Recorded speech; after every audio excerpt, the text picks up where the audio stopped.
Hello, podcast listeners. You are now listening to the Coffee, Health, and Science Podcast. I'm your host, Jordan River, and I want to thank you for tuning in today. I got my cup of Purity coffee right here going, and we have Dr. Coffee on the line again. How you doing, Dr. Coffee? That's another day above ground living the dream, my friend. You got your Purity going? I do. I have my cup right here. I'm always sipping from it, so my cup never runneth over. Now, just real quick before we dive into today's episode, you've mentioned in the past black coffee is medicinally the best bang for your buck. I assume because the stuff you add to it, isn't particularly good for you, stuff like sugar. How do you take your coffee? I like it black. Nice. I like my coffee black. I make sure and have 4 cups of coffee a day, Purity coffee with a good quality water, and I drink it black. And then when I want an early morning cup and I want to sit there and do some soul searching about the day, I will put a little cream into it. Haha, nice. Because that just gets my brain going. I like that. Yeah, see, I do well with dairy and high-fat stuff, so I'll throw a little bit of cream in there. It's the highest quality cream or milk I can get, and I'm right there with you, man. Makes it special. I'm really glad to be doing this with you, Jordan. This has been really a wonderful time of doing these podcasts. And for any new people that have signed on for the first time, my name's Dr. Steve, also known as Dr. Coffee. I have a website, ibleedcoffee.com, where you can find out more about me. I have a number of books, a book on coffee in which we look at the science of coffee, and I have a book called Your Finest Hour. For those who don't know me, I'm both scientific, but I also try and keep things light and enjoyable. So today, I think we've got a good session. What do we got in plan today, Jordan? Coffee in the brain. I love these specific topics that we dive into. So fascinating. The brain is one of the last frontiers left in medicine, right?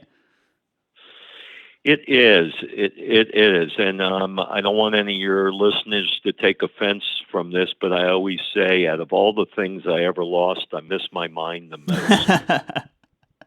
It's a great quote, maybe a great headstone quote. But you're never going to pass on, Steve. You're drinking so much coffee, man. You're pickling yourself. You're going to live forever. The reason I say that quote is Robin, my wife, who we've been together about 50 years now. Oh, wow. Why she puts up with me, I guess she must have some brain issues. But we lost her mom this past summer of 2018. Oh, no. And we got to see her mom go into Lewy body dementia and really lose her mind. And it was so hard to watch her go through that because physically she was still there, but mentally she was gone. And that's why I say out of all the things I ever lost, I miss my mind the most because it was a terrible situation. And I'm so glad to be able to help talk to people about what things they can do, including coffee, for brain health. And prevention. Yeah, totally. And with these episodes, I like to dive into the issues that, we face in society when it comes to the particular organ we're talking about. And what you just said is a huge one. I don't know if you would call them cognitive disorders. I guess you can shed light on that. But the Alzheimer's, the dementia, that sort of thing. Is that stuff on the rise? It is, unfortunately. Why do you think that? What do you attribute that to? Oh, boy. So we have to look at two sides of a coin, and I think we talked about this in some of our other episodes. I'm always looking at illness and wellness, and they are different. So if I walk into a waiting room at a psychiatrist's office, let's pretend that half the people in that waiting room have mental illness. But all of them have some degree of mental health. Right. And most people forget about the fact that mental illness and mental health are different. So even if we have some mental challenges Mm-hmm. going on, there are still things we can be doing to improve our mental health, Mm-hmm. mental wellness. Right. Does that make sense to you, Jordan? Totally. So it's about building the health and building the structure, regardless if there is a let's just say a construction violation in one part of the building. Exactly. So, like when we talked about the heart, even if you have a little bit of plaque buildup going, that does not mean you don't want to be taking care of the heart muscle itself. Mm-hmm. So, the same thing occurs with the brain. So, if it's okay with you, I'd like to give your listeners a kind of synopsis of the challenges we have right now with That's brain disease. that sounds fantastic. Please. 5.7 million Americans have Alzheimer's. Whoa. Okay. Whoa. 15. Whoa. Whoa. Whoa. Whoa. So that's two. I don't let the numbers slide by. I've said that in a previous episode. Sometimes big numbers are big numbers. That's 2% of the population. Is that two? I can't. I can't do the math on that Yeah, well, there's because I 300 don't know million what the. people in this country, right? So that 1% would be 3 million and 2% would be 6 million. You just said 5.6? Yeah, That's so 2% of the crazy. population has Alzheimer's disease. That is wild. And by Alzheimer's, I really think we need to include the people that have Lewy body dementia, that have Parkinson's with memory changes, because I'm not sure that there's a big difference between the plaques and tangles that create Parkinson's versus the plaques and tangles that create Alzheimer's, that create Lewy body, et cetera. So I think we may even go up to a higher number if we throw Wow. them all into one basket. Yeah, I'm looking at it right now, and you're absolutely right. And 5.5 million of those 5.7 age 65 and older. So it's wow. You want some more? Bring it on, man. 15 million people are diagnosed with depression. Mm-hmm. 40 million have anxiety disorders and panic attack disorders. Wow. Suicide rates right now are at a 30-year high. Jeez. So those are some of the statistics that we have to deal with on a daily basis. And I live in a town called Columbia, Maryland, a pre-planned city developed by Rouse Corporation back in the day. Mm-hmm. Supposed to be an idealistic little town. Howard County is always nominated by, Men's Magazines or whatever, those money magazines, is one of the top places to live in the country. Hmm. And I have three people in my life whose kids are all around age 20-ish who are schizophrenic. Oh, wow. And when you see that somebody has developed a whole life of trying to raise their kid in the best way possible, and then they become schizophrenic around age 18 to 22, and you look at that and think, oh my gosh, what a loss. Jeez. And I see this stuff day in and day out. It's really disheartening, and I think there are big things we can do to affect both sides of the coin, affect the health side of the coin, and affect the disease side of the coin. Well, And yeah, coffee is part of the brain health discussion. well, there's two ways you can go at it, right? You can go at it from the therapy side and the healing side, and understanding these conditions and trying to work through them. But you can also go at it from the health perspective. Just try to make yourself healthier any way you can. That will equip you better to deal with anything in life, but especially mental health issues, and especially things like anxiety and depression. So I think getting healthy, physically healthy, is a big component. It's a huge component. And would you rather talk on the disease side first or on the wellness side first? I think I'd like to talk on the disease side personally. Let's do it. Yeah. Okay, so let's start with depression. Harvard study followed 50,739 women from the Nurses' Health Study, Mm-hmm. and they suggested that women who drank at least 4 cups of coffee every day reduce their risk of depression by 20%. Hmm.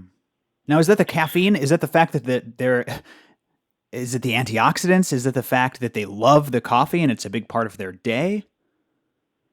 Yeah. So when we look at the disease side versus the wellness side, we can't really separate them. So the antioxidants are going to play a large part, and the healthy chemicals are going to play a large part on the wellness side of the equation. So Mm-hmm. what do we do to not trigger off depression in a person? And the caffeine helps increase things like focus, mood, energy, mental performance. So we know that by doing those things, cognitive function increases, working memory increases. We know by doing those things that it makes people easier to deal with their daily grind. Yes. And if you don't deal with your daily grind effectively, then you lead to problems like depression. Mm-hmm. I remember sitting in a class with Tony Robbins, the motivational speaker, once, Mm-hmm. and he was talking about physical stress versus mental stress. And it was a very interesting discussion. And he was talking about the person that gets up every morning and says, "Boy, I hate my job. It's a pain in the tail. I Yeah. hate my job. It's a pain in the tail." And they go to their work and they think that and they think that. So they have this mental stress. But if they keep programming this thought of my job is a pain in the rear end, then after 60 days, this is what Tony said, and I don't know if the 60 days is correct, but the premise is Mm-hmm. correct. Mm-hmm. They get sciatica, they get back pain, Right. because they programmed into their brain, this is a pain in the tail, in the ass. Yeah. No, you're So, absolutely right. so I think when we can lift our mood with a good cup of coffee, and we Mm-hmm. can deal with life A little bit through better. the lens of the coffee, then life is just a little easier to deal with. It's And fascinating. if we are able to take the caffeine and take the high antioxidants and decrease some of the inflammation that may be leading to depression, let's say, then we understand why in the Nurses' Health Study, women that drank 4 cups of coffee a day reduced their risk of depression by 20%. Wow. We also can look at that drinking coffee daily can reduce the risk of suicide in both men and women by 53%. Jeez, 53%. And they found, yeah, and that they found that the caffeine in in coffee is a stimulant to the central nervous system, but it also acts like an antidepressant. It boosts productions of neurotransmitters in the brain, such as serotonin, dopamine, and noradrenaline, Jeez. which decreases your mood, your black mood, Right. and decreases the risk of suicide. Wow. Well, here's the thing. Um, so there are lots of medications that can do that, but the problem with medications is they come with a lot of side effects, right? I mean that's like the main problem with getting anyone on these on any major medication. It isn't that it won't work; it's that the side effects that come along with it may be problematic, right? So coffee, very minimal side effects. Yes, my wife Robin, her father Nathan was a pharmacist. May he rest in peace. And he had this sign above his desk which said, "Where there's a pill, there's a way." And he and I used to laugh at that because he knew I was pretty drug averse. Right. And I really think the first thing you can do is let nature be your guide. Let food be your Mm-hmm. medicine. Mm-hmm. And if we can make changes to our neurotransmitters by drinking 4 cups of a good quality coffee per day made with a good quality water. Why aren't we doing that as the first line therapy? Mm-hmm. And so Mm-hmm. many people are willing to jump. Now, we do have a section you and I will be going into at one point, which is supplements that have shown to be positive with coffee. Yes, that But yeah. but people are too easy to jump towards pills, Yeah. and I think we should be looking at the serotonin, dopamine, and noradrenaline effects that coffee has on the central nervous system, and as an antidepressant before we're willing to go take, effects or any of the Yes. drugs that change mood. Is there a meditative process to the brewing process that has, the coffee drinking process that has some sort of therapeutic effect? There has to be, right? There absolutely is. So, when it comes to meditation, I'm kind of in a strange portal. One is I really respect and follow the Dalai Lama. Mm-hmm. And the second is I've been doing transcendental meditation since the late 60s. Oh, wow. That's awesome. So I write in my book, Your Finest Hour, a whole chapter on meditation. And I talk about the 2 types of meditation that I think people should be looking at. One, a mantra-based meditation, Mm-hmm. like TM, and the other, mindfulness, Mm-hmm. as taught by the Dalai Lama. Mm-hmm. So if you're being mindful, what that really means is that you're 100% in the present. Mm-hmm. And the act of shutting off everything else in your world, taking out the beans, grinding them down, Mm-hmm. Mm-hmm. putting them into whatever kind of dish you're making your coffee out of. I happen to like steam espresso, but there are lots of different ways to make coffee. I have a chapter on that in my coffee book, How to Brew Coffee. Mm-hmm. But looking at that whole process and being there 100%, and then sitting down with your finished product and just being there while you drink it. To me, you've spent 15 minutes in mindfulness meditation, and that teaches you how to be 100% present. Mm-hmm. And even if you're just doing it for that 15 minutes in the morning, at least it starts to clue your brain into how to be 100% present. Totally. And, I do another show called the Lifebook Podcast, and I interviewed Dr. Amita Chopra, and she's a pediatrician at Harvard University, but she's also a meditation expert. And I love her because she bridges the gap between science and spirituality. Some of the scientific studies on the physiological effects of meditation are stunning. They're crazy. You can read people's brain waves when they're in the middle of meditation. Meditation masters, and then also people who had just begun meditating, you can still see differences in their brain waves. Their telomeres are less frayed, which is an indicator of longevity. It essentially makes you live longer. So it's really interesting, the science that's coming out. And I think it's key what you said, which is you do the process, right? There are certain things in life where you have to do the process and you have to do the real thing to get effects. So I was listening to an interview with Ben Greenfield. He's this awesome fitness podcaster. And he said, throughout human history, exercise was not something that we forced into our day. It was a low grade, constant thing. And in the societies where you see people live a long time, they have this low grade activity. Now, we in the States, we go through our day, and then at the end of the day, we cram ourselves into a gym for a half hour and run our butts off as hard as we can and as fast as we can. There's something lost that we don't get the same effects. There's something lost when we're not doing the process. There are no shortcuts. Is that kind of like what you're saying? Yes, that's exactly what I'm saying. So in our computer, I'll break it down really simply.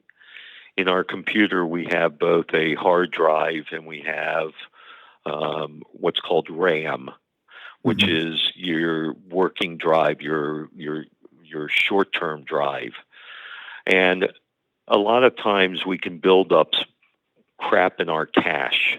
Right. And it sits there and slows down the RAM and makes everything work less. That's all the bull crap efficient. From your day, and that's your boss hounding you, and all the bull crap from life. Exactly. That's all the crap, and it sits there in the RAM. It sits there in your forehead, and you have to process every event through that. If you take the time every day to meditate, you are able to take and clean out that RAM so that you then go into your next day with a clean cache. And I hate to be so simple about it, and maybe somebody who knows more about computers will tell me how wrong I am. But to me, it's a very simple thing. We've got problems with with brain health. We've got problems with depression and mood and lack of physical performance and lack of energy and increased stress and decreased focus, concentration, cognitive function, and working memory. And you talk about disease processes that share a similar profile with the brain, like Alzheimer's, Parkinson's, dementia, and MS. And all of them seem to be related to, we have all this stress in life, we start to build up plaques and tangles in our brain, in our neurons, in our nervous system, and things start to go south. And I'm telling your readers, first of all, get my book, Your Finest Hour, but I'm telling your readers, drink a good cup of coffee like Purity with a good quality water, exercise every day and meditate every day, and you're going to be way ahead of everybody else. So as far as mood, the stress, the depression, and the anxiety, does caffeine help reduce that? Is it the antioxidants? Just go into that a little bit. Sure, I will. So most people don't understand mood. What mood really is your emotional state. And in order to handle your ability to focus and your energy, it's all depending upon your emotional state. Beat somebody up emotionally and see how much focus and energy they have. Right? It doesn't work. So the way you can help clean up your emotional state is by raising the brain chemicals and giving yourself a sense of well-being. And the way you do this, which will lead to feeling less stressed, less depressed, less anxious, is by the antioxidants and caffeine in coffee. And we've talked in the past about Gestalt, where the whole is greater than the sum of the parts. Exactly. And in this one area, we know that when you take caffeine and the antioxidants, it causes the brain to stimulate the release of dopamine and neurotransmitters in the brain, which leads to more euphoria and pleasant feelings. Right. And, people have a weird relationship. I love how you once put it is caffeine is a psychoactive, like many drugs out there. And people have a weird relationship with that word because they see, like bad drugs that release dopamine and give you that effect and can ruin people's lives. But caffeine is a drug that's consumed worldwide, and people love it, and it helps elevate their mood, and it doesn't take you down like those other psychoactives. You know what I mean? I do know what you mean because it's kind of weird, but yeah. Because caffeine to me is for most part a healthy drug, whereas the bang for the buck you get out of using things like cocaine and amphetamines far overexceeds what any benefit you can get from it. Totally. It's way more detrimental, but you're saying coffee it's similar in that way, but just it doesn't have the detriment. Exactly. It's also full of great antioxidants. If only methamphetamine was full of great antioxidants. But no, that's a good point. It's not just a it's not just a drug. The caffeine is an interesting part of it, but like you said, it's the gestalt. Um, Talk to me about energy. Talk to me about physical performance. Pre-workout coffee is a big buzz thing right now. Yeah, so they're really two different topics. Um, Energy both affects the mind and the body, Right. and pre-workout is something that you're using to be able to get the most action you can. So, you were talking before about these in a different podcast. We were talking about using heart rate variability to monitor whether or not a person is overtraining. Yep. Yep. And what we've found is that when somebody trains, they build up lactic acid in their muscles. So the muscle contracts, it builds up lactic acid, and then the overtraining, and this is a very simplified. So if we're got these PhD, MD, DC naturopaths out there that have tons and tons of knowledge that are listening to this, and they say, "Oh, he's talking too simple. I apologize." But I really want to make everybody really get this. Your muscle's almost like a sponge. Hmm. And when you squeeze a sponge that has water in it, water will come out. But then you have to relax the grip to squeeze it again to get more water out. Mm-hmm. Well, the muscle's like that. When you've worked it hard, the muscle is like you've squeezed the sponge. It's tight. And it starts to build up because there's not a lot of oxygen circulation at that point, and there is chemical that has built, like lactic acid from the workout. So the lactic acid accumulates and causes the muscle to tear down, and then you start building more muscle, which is why you get bigger when you lift weight, because you're actually injuring the muscle. But if you're not getting good circulation through it, Mm-hmm. Mm-hmm. then you're not bringing more oxygen to it. So Interesting. through it and to it. Right. And I watch all these people that will take branch chain amino acids, and they'll take pre-workout and post-workout protein. But you know what? Again, I use the term biggest bang for the buck. You take a good cup of coffee with good caffeine and good water, and you drink that after your workout, it's going to increase not only your mental effects, but it's going to increase your circulation to the muscle as well, Mm-hmm. helping get things out where they shouldn't belong for too long, decreasing the lactic acid and decreasing the spasms in the muscle that are tearing it down.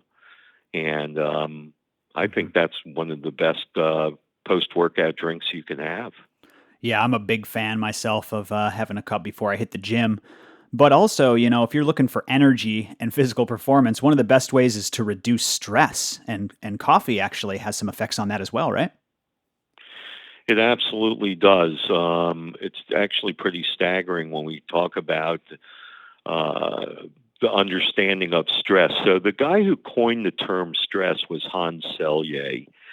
I think he was Swiss.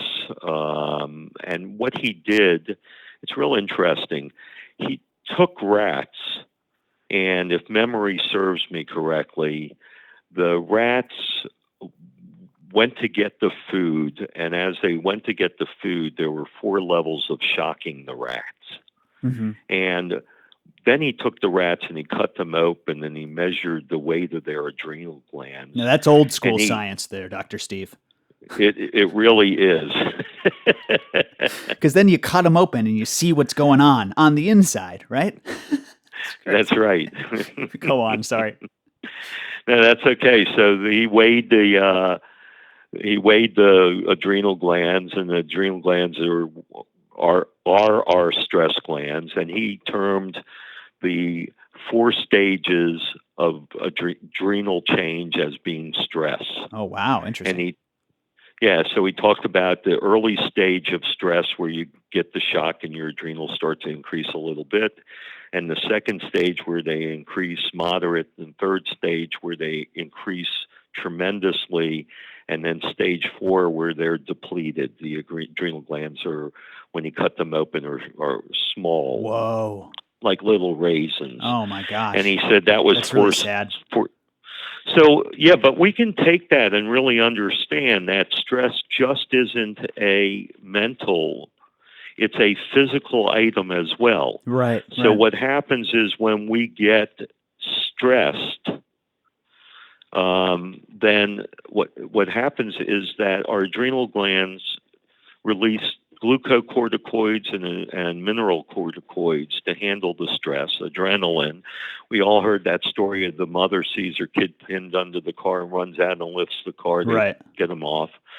That's all adrenaline. And when we wear out our adrenal glands, you can do everything in the world to try and fix it and try and fix your health. But if you don't fix the adrenal glands, you're not going to have a lot of luck.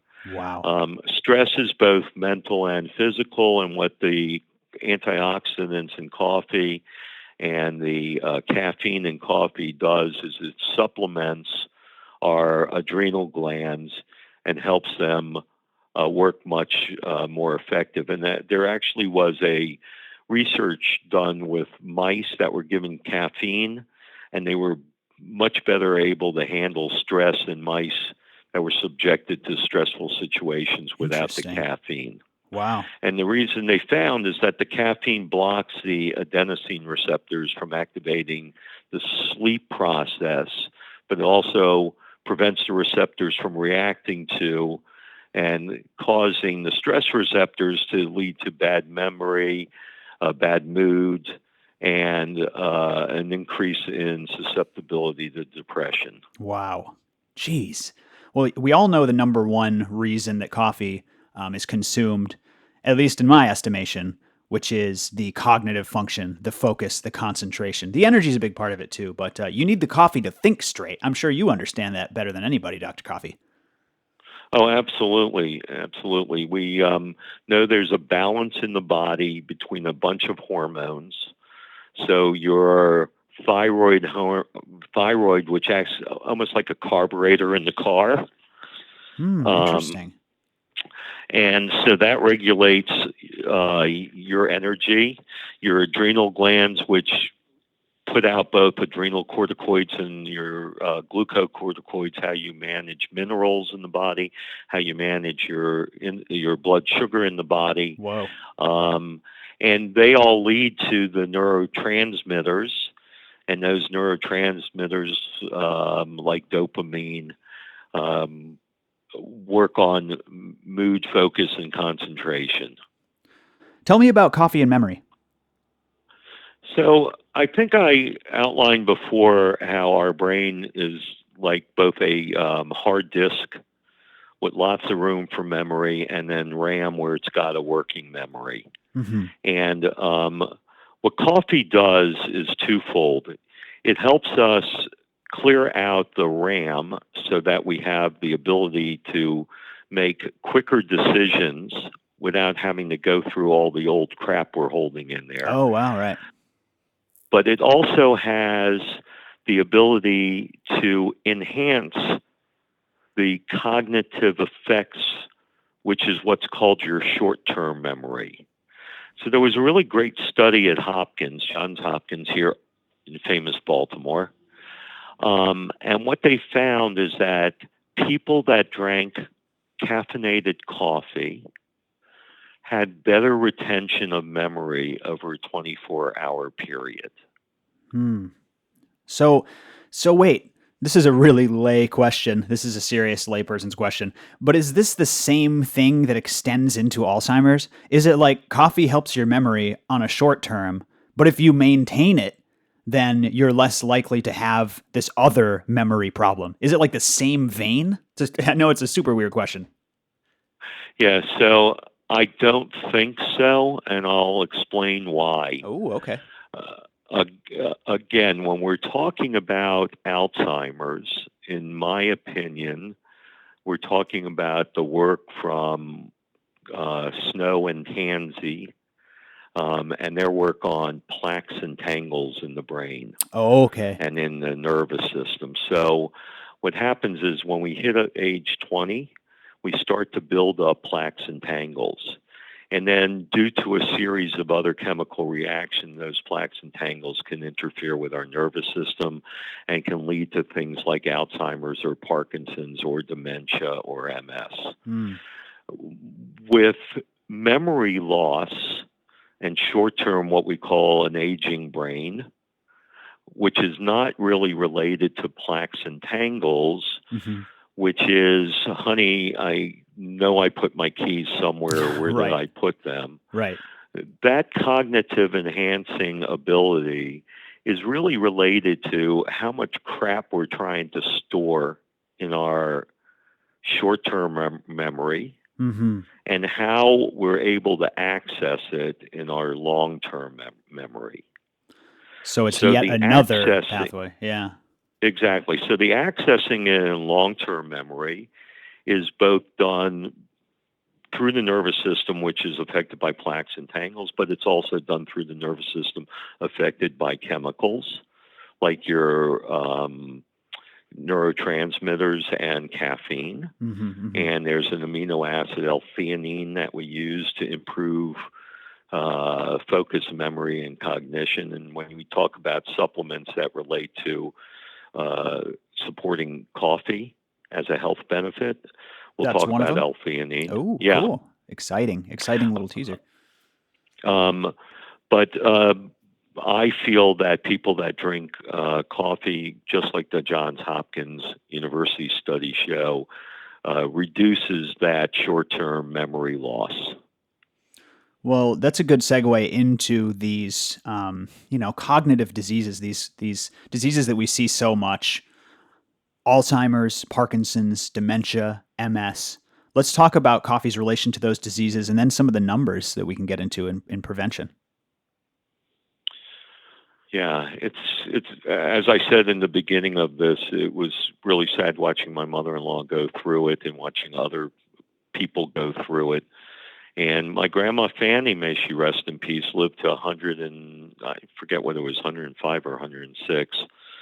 But her mind was as sharp as can be. Wow. So you have certain people that will have dementia in any of its stages and certain people that won't. And we're looking at why is it that some people flip that switch and they start to destroy their brain cells. Currently, there really is no cure. However, I can tell you some things that we found that will work with Alzheimer's, Parkinson's, dementia, and MS. Researchers at the University of South Florida and the University of Miami tested blood levels of caffeine in older people with mild dementia or mild cognitive impairment. Those are words you'll hear. And also with the first sign of serious forgetfulness. Right. And then they reevaluated them about 4 years later. The participants who had little or no caffeine circulating in their bloodstreams were far more likely to have progressed to full-blown Alzheimer's than those whose blood indicated that they had about 3 cups worth of caffeine in their system. Wow. If we again, is this they're taking the caffeine through coffee. They're not taking caffeine pills. So Correct. So again, it's probably part of it's the gestalt, part of it's the whole process. But you tell me, Well, we know that the synergistic effect between antioxidants and caffeine in coffee is what makes coffee coffee. Comes up a lot on the show. And we also know that there are certain things that decaf coffee will still help, but there are other things that caffeinated coffee helps. And Parkinson's is one of them, and Alzheimer's is one of them. You don't get the same effect from decaf coffee as you will from caffeinated coffee with Parkinson's and Alzheimer's. Which makes sense, Yeah, so for example, a study in the Journal of the American Medical Association showed that coffee drinkers are 60% less likely to develop Parkinson's, and they found that was specifically in caffeinated coffee. Jeez. So they did not show that decaf coffee will lower the risk of Parkinson's. But those who were drinking caffeinated coffee just didn't develop it. No Parkinson's. 60% less likely to ever experience 60% less chance of developing it. Jeez. So 10 people who might have developed Parkinson's for a number of reasons like plaques and tangles, 6 of those people did not develop Parkinson's, and they were the ones drinking caffeinated coffee at least 3 to 4 cups per day. Mm-hmm. And again, I'm not sure that we can really separate, other than the effects of Parkinson's and Alzheimer's, as being two different, completely different diseases. Mm-hmm. And there's an even bigger reduction in Alzheimer's. Yeah, 65% less chance of developing Alzheimer's or dementia as people age if they keep up 4 cups of good quality, like purity coffee, on a daily basis. So let me ask you this, Dr. Coffee. If, quote, big pharma or supplement company X could put out a supplement regimen that would reduce your chance of liver disease significantly, over 50%, reduce your chance of Parkinson's, dementia, heart disease. All you got to do is take this handful of, 12 pills a day. They each help one part of your body.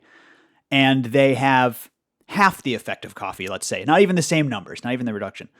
Is that like a best-selling product, or is it just me? Like, I can't believe that this isn't more widely known. I can't believe this isn't more capitalized on. I can't believe it's not talked about in the medical community. It's just like stunning to me, the comparison between the prospect of medication that does these types of things with no side effects or just drinking some coffee. So first of all, you have to follow the money. Yeah. And there's not going to be money from big pharma who's developing, biologics like Humira, et cetera. There's not going to be the money to develop a caffeine pill. And so that will never happen. Right. And second of all, again, you are getting more benefit that we don't even know of from coffee and its 1,000 different chemicals. I mean, I think we did a podcast on the chemicals in coffee, and I barely touched on them. We talked about cafestol, but we didn't talk about coeol, because there's just 1,000 different chemicals in coffee. And still discovering what they do and how they relate to each other.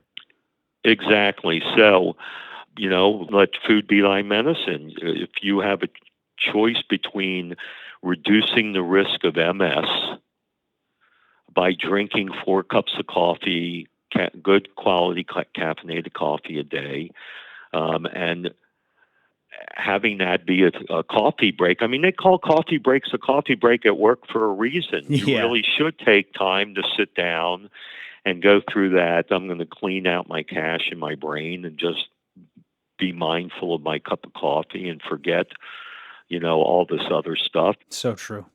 It's so true. It's the coffee break. It's the American coffee break. It's a holy tradition. It is. So we should do it right. I agree. Let's do a recap here really quickly. Coffee in the brain.